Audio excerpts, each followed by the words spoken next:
Hi, this is Todd Fields, and I want to welcome you to the Worship Circle podcast, the video version on our YouTube channel. As a ministry, we exist to let worship leaders around the world know that they're loved and not alone. If you're a worship leader, you know what it's like to pour out to people, to serve people week after week. And rarely do we take the time to pause and go on a journey to allow anyone to pour into us, to care for our soul, to be loved by brothers and sisters around us. And that's what we do. Our purpose is that you would know that you're loved and that you're not alone. We have mentors waiting for you to apply to their small group. And you can do that by going to worshipcircle.com/apply. And we are standing by to review your application, to help you with scholarships if that's what you need. And we can't wait to meet you. But for now, we hope you enjoy this podcast. Hey everybody, I'm Todd Fields with Worship Circle, and this is our inaugural first ever Worship Circle podcast that's videoed. Woohoo! Nice.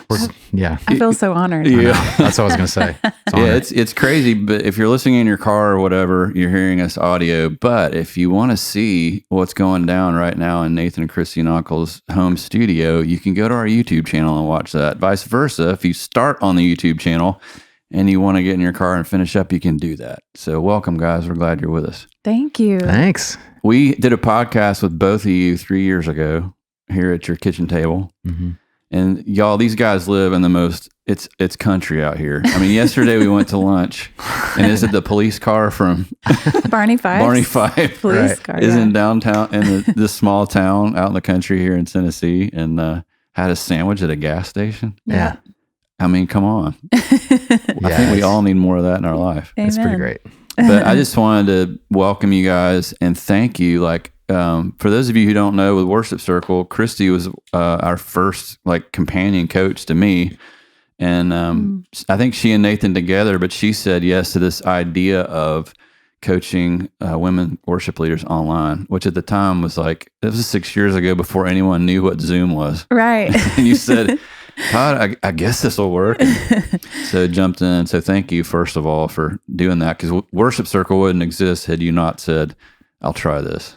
And your heart and life, and it's just God's used it to get us all going. And so thank you for that. Oh, love that. But you guys, I mean, we've been friends for a lot of years in different kind of camps, kind of kingdom camps, on the same journey, on the same road, and have recorded so much music. For those of you who don't know that may be younger, this is crazy to say, but you guys were a group called Watermark. It feels weird that we even have to say that. But we have some people that are teenagers, and they're like, oh, cool. So you need to go look up Watermark on Apple Music or Spotify or whatever. I was listening coming up to video you guys and just going over all your records, and I was like, unbelievable. Yeah. Lots of songs. Lots of songs. We always kind of look at those records now as it's kind of as if someone were to go through a photo album on an iPhoto. Yeah. You know, you kind of just shoot through all your, or one, whatever, Instagram or Facebook sends you, this is what you're doing 5 years ago. Yeah. That's what we do when we see those old Watermark records. Like, oh my gosh, that's when Noah, our now 19-year-old, he was 2 or 3, or Christy will remember when I was doing that vocal. Yeah. You know, Annie was home, or Ellie was homesick, and, you know, Noah was there in the control room, trying to. It's like audio photo albums. Imagine that real life is happening in the middle of all those records. Oh, yeah. Real crazy life. Yeah. So we all hear the songs, and we're jamming in our car, and you guys are like, we're taking care of kids that are sick. Yeah. We've got to go pick up people in the middle of cutting a vocal. And well, it made it super interesting all those years, mainly because, I mean, we're married and it's both of us in the fight together. Yeah. So our family gets drug into whatever situation we're in. So what's the first song you guys wrote together? Oh my goodness. I think it was Lord, You Are My Stronghold. Is that right? Mm-hmm. Because that was when we were dating. And that was on a record, wasn't it? It was on one of the Watermark records, I believe. First record or second record. Lord, You Are My Light and My Salvation. It's Psalm 27. And it's called Lord, You Are My Stronghold, I think. Lord, You Are My Stronghold. But yeah, I remember we were dating, and we were leading with Charlie Hall at that time, actually called Sons and Daughters. So that was record. Like pre-Watermark world was Sons and Daughters. And so, that was, I think, the first one. And then a lot of the songs actually that we wrote when we were dating and engaged, ended up on Watermark albums. Yeah. Later on. Did you? I mean, was it kind of like, wow, this works? Yeah. I mean, I had grown up, in high school, I started writing. I probably started more like with poetry in grade school. Yeah. And I encourage, people now to like even pursue poetry, because in some ways I think it helped me unlock something lyrically. And then I was pretty, I could sit down at the piano, I could write some, but my melodic world opened up when I met him. And I remember one of the first things that I said to my mom when I met him, and they were like, oh, this is probably it. But I was like, Mom, he can hear the music that's in my head and he can play it. Yeah. So it was like truly a marriage of, just a musical marriage that really unlocked something in me in just a songwriting space that it was just at the right time. The Lord like blossomed that. And it was like he almost saved a part of that blossoming for it to happen together. Yeah. And we look back on that and recognize it like really clearly. It's cool. I mean, I'm listening. There's some really kind of edgy stuff in the early days. Yeah. Yeah. And we'll talk about this in a minute, but now it's Lullaby. It's yes. Like we went from rocking in the 90s. Right. Now we're doing lullabies, and it's beautiful, but it's just crazy. Well, Nathan, what were you kind of digging into at the time musically? Like, were you listening to other, church worship? I mean, at the time, there wasn't really this massive outpouring of worship, anything. No, right? I would say we kind of, back in, I guess the first Watermark record was 98. Yeah. So most of the Watermark stuff was like early 2000s. We kind of, in our world, had two different things going. We had this artist thing going with Watermark. Yeah. And then we were also very involved with Passion. So we had this worship world that was kind of going on at the same time. So on the artist side of things, we listened to a ton of like James Taylor, Sean Colvin, Patty Griffin, a lot of singer-songwriters. Sarah McLachlan at that time. A lot of singer-songwriter stuff. Yeah. On the flip side, in the worship side of things, we, like you said, there wasn't a ton of worship music. What we did listen to was the music coming out of the Kansas City Vineyard. Yeah. Which was David Ruiz. Yeah. I never know how to. Kevin Prosh, all that stuff. Banqueting Table, Show Your Power. What was some of the other ones? There's Refiner's Fire. Was that one of them? Anyway. Yeah. So that stuff really, that influenced us tremendously on the worship side. You were going, where did the octave vocals all go from the worship TV stuff with all the streams on the Like I remember that because it was like, man, these actually have a beat and like you can do something with this. Yeah. Yeah, I remember listening to a Kevin Prosh song, and it was so full of heart and guts and real and authentic, because I think maybe that was something we maybe fell into as the church. The music we were putting out in the 80s and 90s, felt really polished, and maybe it lacked some authenticity in it, in the musical side of things. Yeah. And then Kevin came in and kind of just rocked the boat quite a bit. Rich Mullins and Side note, do you remember that we were at a Kevin Prosh concert when then someone got a call? Like Kevin came to the mic and said, "We just got word that Rich Mullins has been killed." Wow. We were at a Kevin Prosh concert. Do you remember that? I do, which I think subliminally I associate Kevin and Rich Mullins in my head. I mean, but I do. It was funny though, as I remember, and this would be 96, 97. I remember hearing some of those records that came out of Kansas City Vineyard, and I remember thinking like, oh, it's so great, full of heart and authenticity, but like it's really loose. And then there's a sax solo, and I just remember being like, it just felt a little like loose and kind of but the heart was there. Yeah. I wasn't judging in my heart. I just was thinking like, what would I have done if I were in that situation if I was in the room? Yeah. What would be some things I would suggest to make it better? What do I think would be better? Yeah. But it's sort of ironic that God put me in the position to be like, all right, well, Dr. Judgy. I'm gonna put you in the fire. What would you do? No, you're gonna have to figure that out.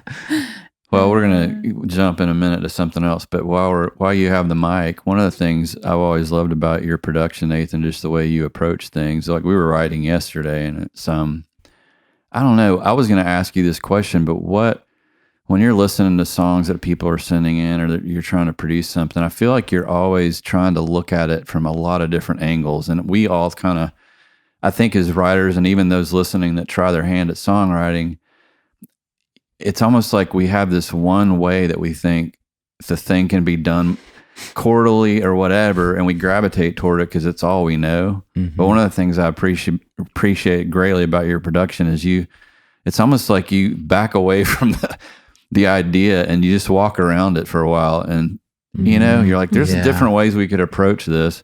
What would you say to people listening who, you know, are writers or into production that have helped you, that kind of give you that warning to like, warning, this could be either like a bass hit and or we could do something special. I mean, you know what I'm saying? Mm-hmm. Oh, absolutely. From a production and writing standpoint, what are some of the red flags that you're like, well, we could just leave this as it is? And because I think a lot of people are okay with that, but I feel like you creatively are always like, what keys do I need to turn to unlock something that could be special with this? Yeah. I think the first thing I tell people that are writers and producers is how you hear music, how you hear melodies, what sounds good to you, a phrase, all those things are very individual to you. Only you hear music how you hear it. And I only hear music like what sounds good to me, what gets me excited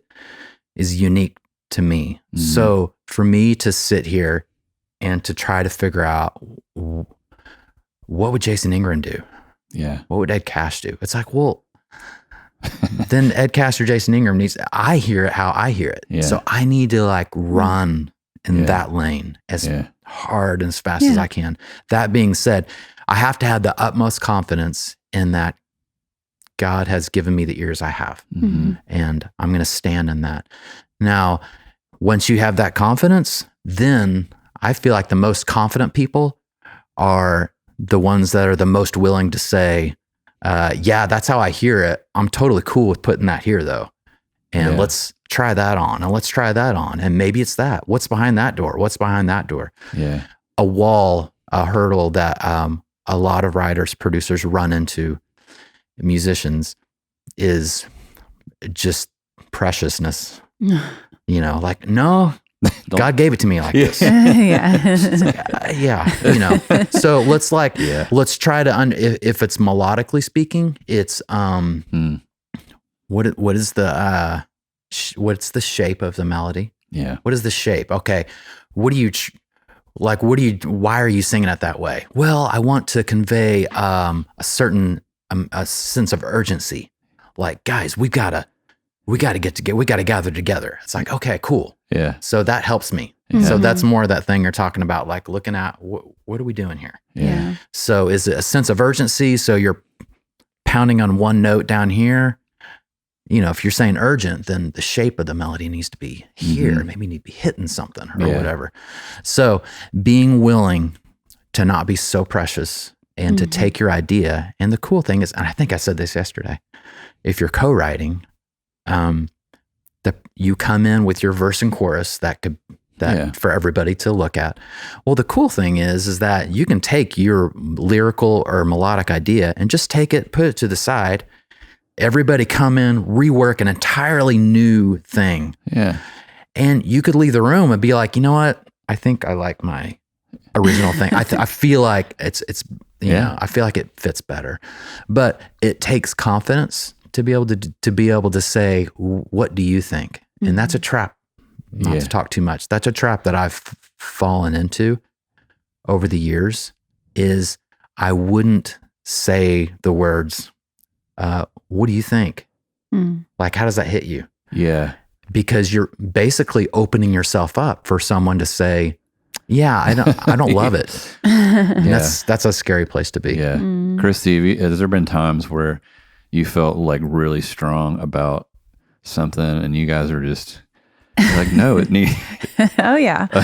All the time. Either it's that I'm singing something to him and he's trying to find where the one is, and he'll have it completely different in his mind. And I'm like, no, it's this, and meaning she'll say, I want the melody or something to be like da da da da da da da, and I'm thinking 3, 4, da da da da, and she's thinking 1, 2, da da da da da, and so I'm off. I'm just like, we'll go round and round. I remember there's a song called "Wonderful" that is a song that I actually wrote driving to the grocery store. Right. I started it on the way there, finished it on the way back, and I came home. And that was one that he was just like, I don't get it. And it took us a while. Like, he eventually got it and of course made it sound like $1 million. Mm-hmm. But there have been times that we've just like, no, it's this, or I'm feeling this. And I've had to learn how to I've also had to learn, and he's really taught me through the years how to be okay with not having to be right and not having to be like, no, it's this, but being willing to listen and let it take shape and let others speak in and let him speak in. And that's, marriage is such a direct representation of our relationship with the Lord. And so often the Lord will be speaking to me, horizontally, like, and, you need to let me speak in. You need to be still. You need to listen, be still and listen. And I've learned a lot through just even songwriting together in a marriage. What's the process like for you guys? Because I know you used to say, I'll get a voice memo, I'll be in the car and I'll have an idea and I'll hum this melody or I'll sing this line. And from that to, Nathan, what key does this need to be? Is like key the next thing? And then you're going, well, what skin can we put on this thing? What's this saying and what musically needs to happen to that? Or do you bring rhythm idea? I mean, is it all of the above? It's really all of the above. And I don't think that we've ever settled into an exact formula or this is what works best. And we're finding that after 25 years of marriage. We just celebrated 25 years this year and this summer. And it's just like going back to square one sometimes. Yeah. And I hope that's encouraging to people that even though you've been writing this long, it doesn't mean that you just have this exact science. And I love that. And I think it keeps it fresh. And I think it keeps us on our knees. It keeps us humble. It keeps us listening to each other. But I think for the most part, what works best is he kind of keeps a little arsenal of ideas. I have that as well. So we're working apart because he's working on other projects with other worship leaders, artists, and I've got other things going. And so we kind of, when we know we're approaching a time to write, a season to write, and I am the kind of writer that I kind of have to let songwriting lie dormant. I don't write year round. Yeah. And I found that it's just healthier for me. And when it awakens, it's just, it's like I have to kind of deal with all the necessary things to resurrect it and deal with creative wounds and places where I've let the enemy lie to me over that. I have to re-deal with all those things, and it ends up being really healthy. And then just coming together too, it's so helpful to him. It's helpful to me that he's got these melodic ideas, and then I have these lyrical ideas or concepts or themes, and then we'll just bring those together.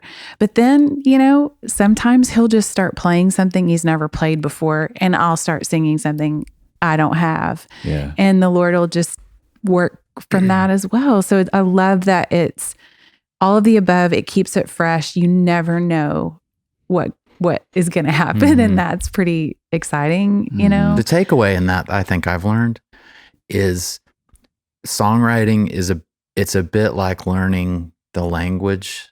It's like learning a language in that you learn skills of how to write, meaning you start understanding and seeing the patterns of the shape of a melody and the turn of a phrase, and that maybe lines 1, 2, 3, and 4 of the verse need to have some sort of consistency melodically, or maybe they don't, or whatever.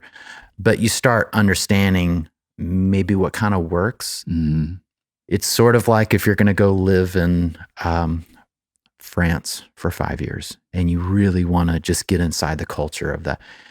you're going to have to learn the rudimentary laws of the language there. Yeah. But once you know how to speak French from a book, that teaches you, when you go there, you'll start learning the ins and outs of like the slang and we don't really say that here. And then, but once you're confident in the language and you understand it, then you really can get inside the country and understand. You can go to someone's house and sit with them, with their family, and they're all laughing and telling stories, and you're hanging with it and you're taking it in, rather than from a very, not legalistic, but a very patterned, rigid perspective. Same with songwriting. Once you kind of understand, not the rules, but just kind of what works, then we can start like bending them and shaping them and twisting them around. Yeah. You guys, I mean, we've talked about Watermark all that season, other worship records, passion stuff, but is it 2 years ago Beheld came out? I think more than that now. It's almost 3 or 2. Yeah. Yeah, if you guys haven't heard Beheld, Lullabies for the Beloved, go now and listen to it. That project's just really special for you guys, I know, because we've talked about it. And I knew coming in, you guys were posting stuff about, we got a surprise coming up. And what was different about that project for you guys? And where did it kind of come from? Yeah. Well, when the kids were little, I probably started a lot of these lullabies when I would literally rock them to sleep at night, and these concepts were formed. And I love that a lot of these songs actually started way back then. And as we said, our oldest is almost 20. But at that time in my life, I could never have pulled that off, and it wasn't the time. And I think that now getting to, sing over people from a place of, having been sung over, I think that's, so much of what we're called to as the people of God is that we're to listen to the song that's being sung over us first, and then we sing over others from that place. And so I think, just we've reached this place even just in ministry where we feel like God is calling us to step into more of a mothering and fathering role. And we've kind of learned this, heart of living as sons and daughters. And then I think that next step is to step into this place of mothering and fathering and helping raise up people. And so this heart of, God really speaking over his beloved. I mean, this album really, I felt like almost, it's so strange, but almost like a conduit in a way. Yeah. Like the Lord just said, this is how I want to comfort my people right now. And it was right before the last massive, hurricane that hit Houston, all that flooding. And then just to think all that we've experienced in the last 2 to 3 years. Yeah. I really do believe that it was a way that the Spirit of God wanted to bring comfort in the stories. We've never in all of our years, like, and this again should be comforting to songwriters, that be open to what God might be doing outside the box musically in you, because this has been, this album, singing it over, and it's not just for kids. It is for as how long you can live. It is for all of the beloved. That's why we called it Lullabies for the Beloved. And singing it over people has been a ministry that we didn't see coming, like deep level of God healing, places of abuse in people, just places where they've, people have left the church, like God calling them back to his heart. And, so just be open if melodies and ideas are coming to you that are just maybe a little outside the box, like be open to that, because this has been the most worshipful. And one of the things that we did in this album that I love, and I love getting to tell people, is that I spoke scripture and it's layered into the mix. And so I'm speaking about this loud, and I'm speaking scripture, and it's layered in like a violin would be. And so as people are listening, you're also just being read over scripture. And so each song has several scriptures that I'm just speaking. And we were in the, getting to mix it. I was like, okay, tuck it in there like a cello. And So just so powerful. Wow. And I've watched God, I mean, just stories that I've never even told, anyone else, of like the Holy Spirit kind of telling me like, this is what I'm going to do through this song. And even I remember singing vocals and just doubling over and him just turning around being like, are you okay? And I'm like, just give me a minute, and just weeping over this, and then just start praying into that and just saying, yes, Lord, do that. Yeah. You're the only one who could do that. Do what only you can do. Yeah. And then someone walk up to you in a line, to talk to you and say that very thing. This is what God healed me of listening to that song. Yeah. And you're just like, okay, only you could do that, Lord. And that is just so exciting to me, how God can use music in that way. It's so powerful. It's so powerful, especially when you blend the Word of God. I actually layered in some of my favorite recipes.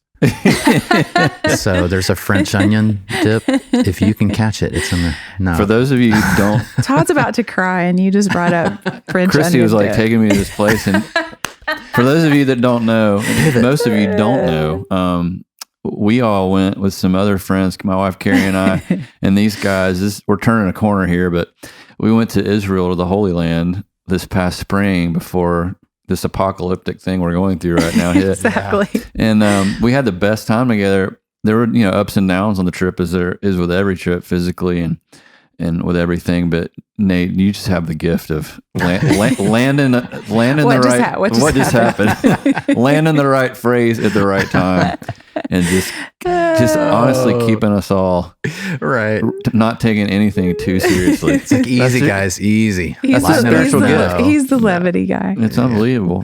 Speaking of Israel, I wanted to.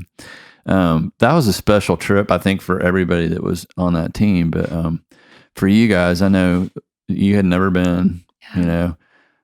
Just wanted to dig into that a little bit. We went to all these sites where Jesus was, the disciples were, all these crazy things happen.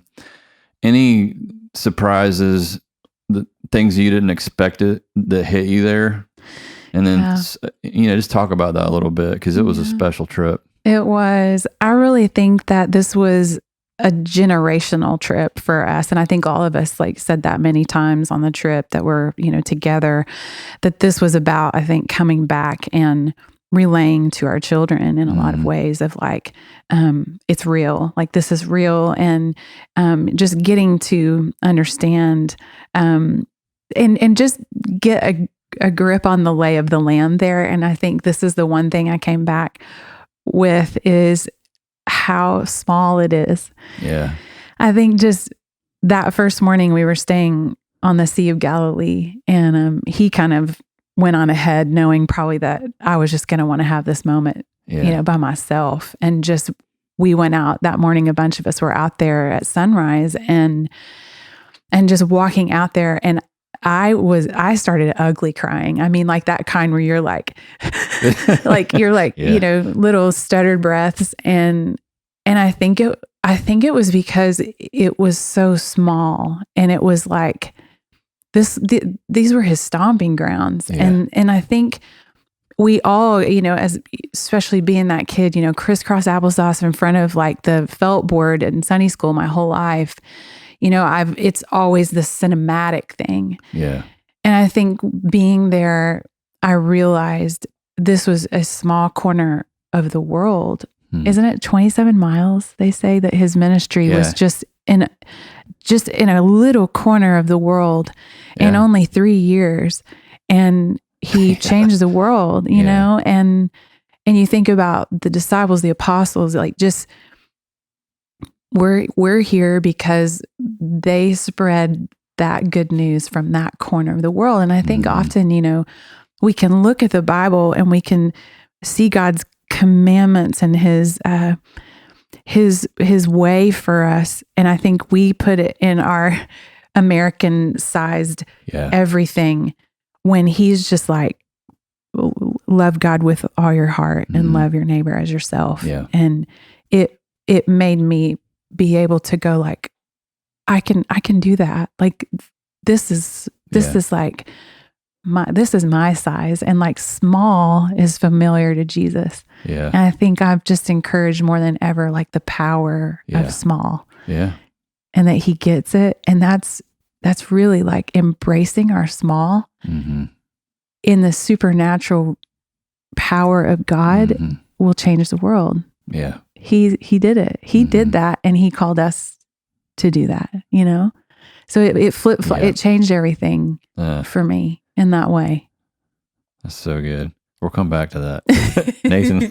No, that's good. I think I just came home with a new, I just couldn't wait to like dive into like Luke or Matthew or, you know, I was just like, oh, okay. It's a whole different way of reading, right? Yeah. I had the picture in my head now of, and it brought it from the felt board to my heart. Yeah. Which was, it was, and I think a lot of the revelations Christy had too was what I had. It was just, it was this smallness, and Jesus wasn't looking for the huge stage or production, and speaking to myself, which my whole life is production, and how do I work it, and how do I get people to, you know, where you look at like, no, Jesus was, when it says he went up into the mountains, he went up into that hill over there.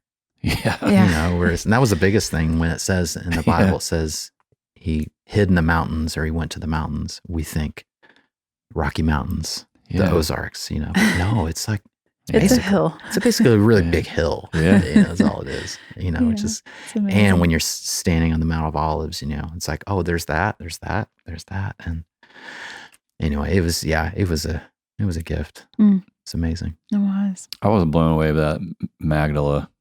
You know, because for those of you who don't know, it's a recent discovery there, and we're all as a team at this temple, and it's got a covering over to protect it. They've unearthed this floor, and I think, I don't know if you guys felt that, but I was like, literally felt the presence of God right there, and Jesus going, "Hey, Todd, I was here."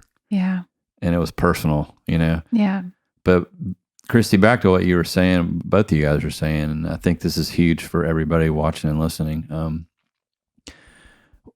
I think for all of us, we buy into this thing that, you know, the math of Earth is equal to what the unseen or what we don't even know is going to come yet. So we get caught into this thing. Well, I need to reach 50,000 people or be in front of 10,000 people. Yeah. And from knowing you guys and from knowing you in Worship Circle, God's taking you on a journey of just like a funnel going down, getting more focused on the power of being present with fewer, and the potential eternal impact of that. Talk a little bit about that, because I want that to lead into the book. Yeah, we're going to talk about it here in just a second. But what was that journey like for you? A little bit, you know? Yeah. Well, you know, it's been like a little bit like jumping off of a cliff from what we knew, and then just saying, Lord, you know, you got to catch us, or we're, you know, we left a lot of familiar and came back to Franklin, where we've always kind of just felt like this was home, even though we're both from Oklahoma. But a big part of that journey, I think, and just coming back, was the Lord calling us to this place of really only trusting Him and only looking to Him. And I think there's a time, you know, to serve other ministries and to be in big things, and there's nothing wrong with that. Yeah. And but it really felt like just a journey of God saying, "Do you really trust me?" You know. And what if this looks different than it has, you know? And I think it's beautiful for us to think back on, and not that we wouldn't be a part of big things anymore. Sure. If the Lord has that, that's awesome. But I think some of our favorite things recently, just on this journey of sort of, like you said, sort of that funnel, and of course, you know, our kids now being all teenagers, being around the table with them has been a huge part of just understanding, like, oh, wow, we've been given this little, you know, tribe to disciple them. And I think that's correlated so beautifully into other parts of our world, like you said, almost just becoming a little bit smaller. And I remember just when the Lullaby album came out, actually, we did, instead of a tour, we did house concerts. Yeah. And I watched living rooms become this place of wow. gathering people and to sing into a face instead of a place. Wow. And to watch the Holy Spirit really like touch these women's lives. It was mainly, we did, I had friends who just gathered 100 women in their home. Mm-hmm. And I'll never forget my friend telling me, one of my friends, Whitney, that hosted us one night. And she said, you need to know that one of my dear friends, she's dying of cancer. She's actually home with Jesus now. But that night, literally a group of friends carried her in. And she got to sit and worship, and they carried her out. And you just think, wow, I mean, she in that season of life, her life may not have been able to darken the doors of an arena and go get in a group of people, which none of us can do now. Yeah. But she could get carried in the back and just lay quiet while the Lord ministered to her heart. And I just thought, wow, so the Lord was just shifting, what this could look like, and I think even for all of us, what this could look like in this season of having a lot of our platforms literally taken away from us. And we have this, we've got cameras, thankfully, God redeeming the internet for his glory. But it's just powerful to think of what the Lord can do with small, and even in our trust in what he can do with small, he'll do exponentially. I mean, it's out of this world of what we've, like you said, the math of earth, and what he can do when we really trust him to do something in a living room like that. So your living rooms could become concert halls, where the Spirit of God can move in a way you never imagined. That's so encouraging. Just even in thinking about that, what you're saying in Israel, that Jesus is like, guys, I changed the world with 12 people. Yes. Just be. Just be. Yeah. You have a book coming out. Yeah. And this is going to air soon. We're here in July 2020. It's coming out in the fall. When does it release? It releases the week after the election, so that'll be really fun. November 10th. Okay. It's called The Life You Long For, Learning to Live from a Heart of Rest. How did that, did you just say, hey, I want to write a book? Did people, I've been privy to, and Nathan too, of just God doing things in you that are kind of core. And we can't go into the entire thing because it's going to be in the book. But just talk a little bit about where that came from, and just give people a taste of why they need to go ahead right now to your website and join your email list so they can be notified when it comes out.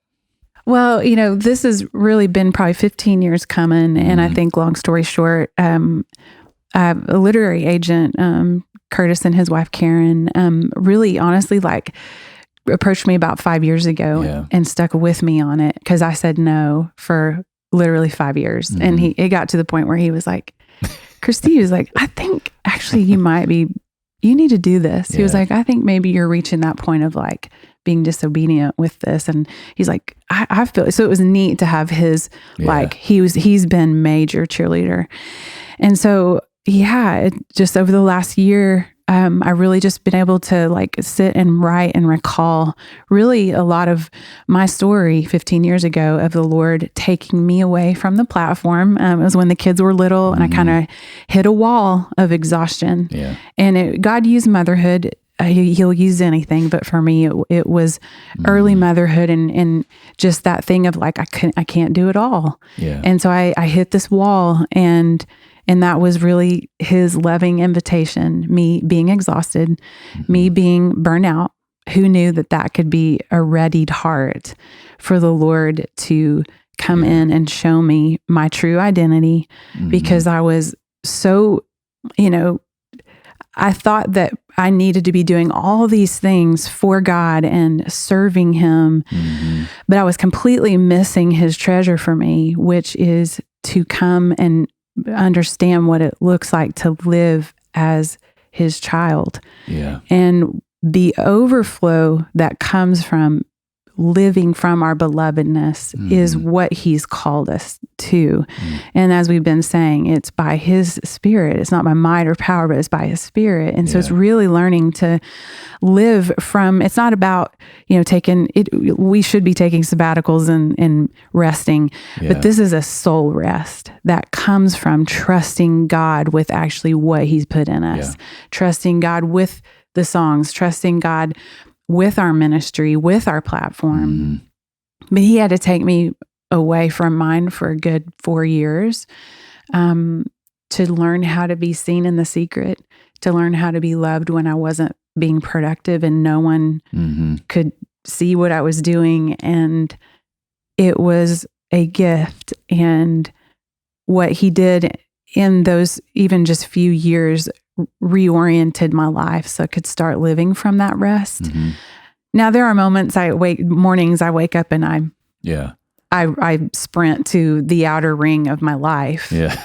And I have to, and I call it in the book, the bullseye of living from our belovedness. And so there's even just mornings I have to go, okay, Lord, I come back to this just bullseye of trusting you and living from you. And that's really what the book is about.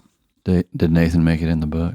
Oh yeah, he did. Several good Nate. He didn't write, stories. But he told some stories. Right, I tell lots of good Nate stories. Well, you guys have to get this book when it comes out. It really, honestly, Christy, I think God used this message through you and what he was doing with you at the time for worship leaders who were all just output,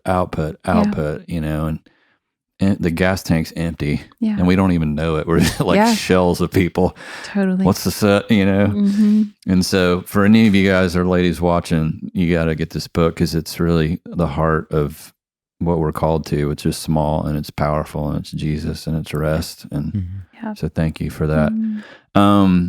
We're in the midst of this crazy time just as a country and a world and kind of close out here in a second, but what's this done for you guys? I mean, what are the challenges, but also what have the blessings been maybe in the midst of what we're all in right now? And who knows, people may watch this years from now and they'll be like, oh, that they filmed that during the COVID thing. Right. Hopefully they'll say that. We're on the other side. But what are some of the things that have been surprise blessings in it and, challenges or whatever, just for it's kind of been moving around. I would say at the beginning, in February, whenever this started, February or whatever. March. It was, I was watching the news every morning. I was up to date with everything. And then, we hit the, 2-week quarantine. All right, I think we can do it. Let's just hold on to each other. We can do this, So it evolved from that into like, oh wait, it's going to be longer, and oh wait, everything's different, and oh now our whole fall's canceled, and oh now we're not doing that project, and it's like, oh okay, and then you start thinking like money, mortgage, car payment, insurance, and then you're like, so things went from, we can do this, it'll be good for us, be good for the environment, to like, oh crap. I don't know if we're gonna we got to move, and I think everybody is still asking it. So for me, it has brought us to the bottom of the funnel very, very quickly. And probably a lot of people could say that same thing. Like, okay, what do I believe? Is God real? Am I praying to drywall, or am I praying to a living God that loves and cares about me? Drywall or a living God? It was a big, you're kind of in a, you're kind of spaced out, and then someone does that, and you're like, what? That's what it felt like, It was just like, we get lulled in this thing, and then this whole spring, it's been like a big snap in front of our faces. I can speak for myself. So we've gotten to like, what are we doing? Well, what do I believe? Is this thing real? And you can get off into like, we have a lot of really interesting, wonderful friends that are very educated and they're very informed, so we get a lot of input.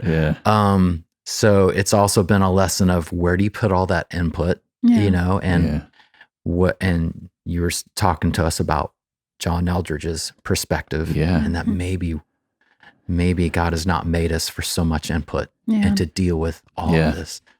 So we found ourselves simplifying, and along with everybody else, we're making bread right along with you. We got chickens. We got chickens. We're learning to grow food. Christy's rocking out potatoes and living off the land. But it's so weird. It's like I don't think we're all going to be like wearing leather jackets with crossbows and you know there's no gas, there's no fuel. You know, I don't think we're there. But it's funny how it has gotten us to the core. Of, okay, Jesus, I believe in you. And let's plant some things in the ground and grow it and eat it. You know. I think just we've gone from having all this information and input and you know to we're not living under a rock, but there's some balance in between of where you kind of start, which I've seen just on Instagram lately of just this post about making your own headlines in your life, you know, and just again, not living under a rock, not addressing things, but also just with your family, like making these headlines of what's the most important thing in your daughter or son's world right now, or what's the most important thing in your neighbor's world right now. And just living from that place of, you know, the whole truth is never going to be what's fed to us. And we're going to have to dig for it in the Word of God and stay connected to the people of God, the family of God. It's also been a bit of protecting our property we're on. There's been this sense of we keep praying, God, put angels around our property lines, you know, and that any plans of the enemy would be stopped at the property line, you know.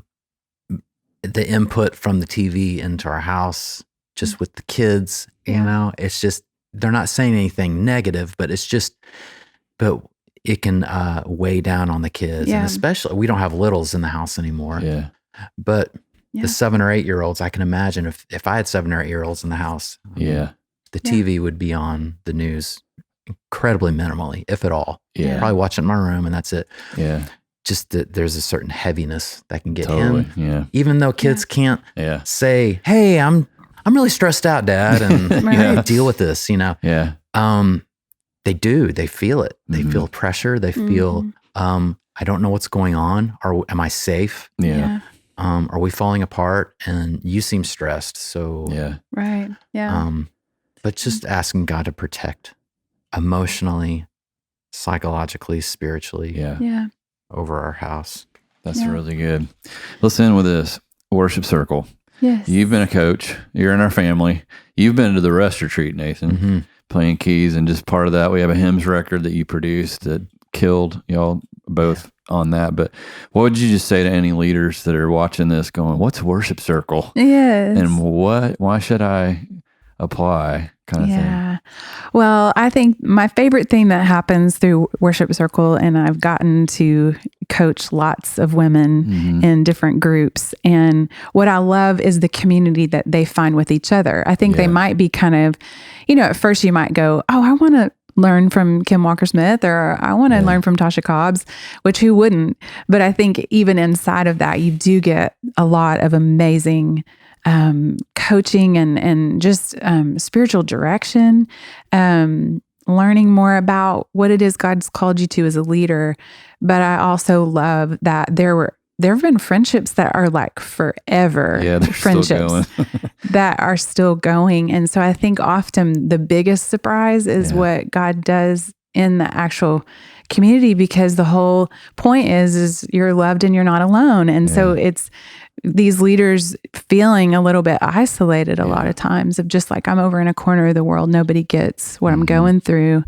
And then all of a sudden, and it's almost, the thing is almost that you are geographically even like apart from each other, that you feel this ability to open up in a different way. And so I think as leaders, especially church leaders, we need that. We need someone to download with. And so I think that is the biggest treasure of Worship Circle, to have the coach, but to also have the community. That's good.